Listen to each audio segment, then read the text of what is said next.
Jörgen Mets-Talviku, et eile veel võitlesid siduri probleemidega, kuid täna tundus, et on vist kõik korda läinud ja vist sinu karjääri üks parimaid kohtasid, 8. kohta MM-il. Kindlasti, et elusõit sõna otseses mõttes, et täna kõik sujus ilusti, et juba hommiku warm-upis tundsin ennast väga hästi ja suutsin top 10 ringi aega näidata ja ma teadsin, et kiirus on olemas, lihtsalt on vaja stabiilsus ja sõit kokku panna, et kindlasti ei olnud lihtne sealt väljast startida ja tulla, aga tegin väga õigeid otsuseid esimestel ringidel ja need tasusid kõvasti ära, et esimene sõit siis langesin 11. koha pealt lõpuks 17. et natuke läks käsi täis ja sõitsin võib-olla veidi krampis, aga teine sõit tegime väikse muudatuse tsiklile, tundsin kohe palju paremini ja suutsin top 10 piiri peal võidelda ja lõpuks isegi keertsi ära võtta ja veel viimasel 2 ringil Horgmo ka, nii et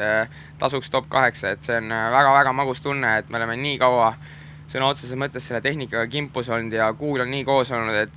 mida teha, kuidas teha, et oma potentsiaali näidata ja tööd teha, et nüüd lõpuks on see palgapäev, millest me oleme kaua unistanud, et ja väga kõva kindlasti, et kodus eriti veel panna selline sõit kokku ja selline emotsioon, et see on väga vinge. Sõidus oli näha ka seda, et sa hoidsid kogu aeg nii-öelda kannul kõigil. Et ei lasknud neid käest ära ja see oli ka päris tihedas pundis, kus sul oli ka nii-öelda poole sekundi taga ka nii-öelda konkurendid, et kas sa hoidsid oma nii-öelda taktikat või rütmi või mis sa tegid? No esimene sõit eriti, et seal 15. koha ümber, seal on ikka ulme möll käib kogu aeg, et ma põhimõtteliselt olin kogu aeg nagu võileiva vahel, et ei saanud nagu ise rünnata ja tagant oli ka mees, et pidin katma ka nagu samal ajal, et väga raske positsioon, kus olla ja tänu sellele ma siis lõpuks kaotasin ka paar kohta viimastel ringidel, aga viimane sõit nagu kusjuures ma enne starti ei tulnud kõige tugevamalt võib-olla ennast, aga kuidagi sain ennast väga ilusti käima ja kogu see punt, kes meil inimesed siin taga on ja panid ekstra nagu effortit sellesse nädalavahetusse siin, et ma tunneks hästi, et ma arvan, väga suur osa oli sellel biospordil nii-öelda abile siis Kardo ja Raili, et see viimane sõit kuidagi tuhhi oli nagu väga kõvasti ja ma ise ka üllatasin ennast, et suutsin järjest ettepoole tõusta ja paremaid ringaegu näidata, et see on väga vinge, et sellist sõitu ma olen nagu kaua unistanud. Kas see Keegumse rada on niisugune, mis väsitab ära, et kes on tugevamad, peab paremini vastu?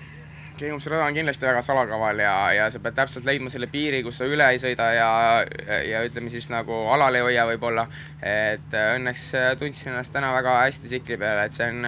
väga pikk protsess olnud, et oma tehnika sinnamaani saada, et top 10 ringi aegu sõita ja natuke õnne peab ka olema, et ütleme, siit on väga hea edasi minna ja oleme leidnud nagu super baassettingu, millega sõita ja sellistel radadel top 10 kiirust enam-vähem on olemas, nii et seda on ainult lust tõdeda. Kas sellest tuleb ka rohkem MM-ga nii-öelda võib-olla sellel hooajal kalendrisse? No vaatame, et meil on praegu olnud väga-väga tihe graafik, et 2 nädalavahetust on meil vaja ilusti ära pingutada, et Adak ja Eestikas, et siis tuleb väike jaanipuhkus nii-öelda, et siis nagu läheb hooaja teine pool käima ja vaatame, et meil on Rootsi ja Loketi mõtted natuke on kukla taga, aga Lommel Arnhem tahaks kindlasti kaasa teha, nii et vaatame täitsa jooksvalt. Aga tänud sulle, edu! Super, aitäh!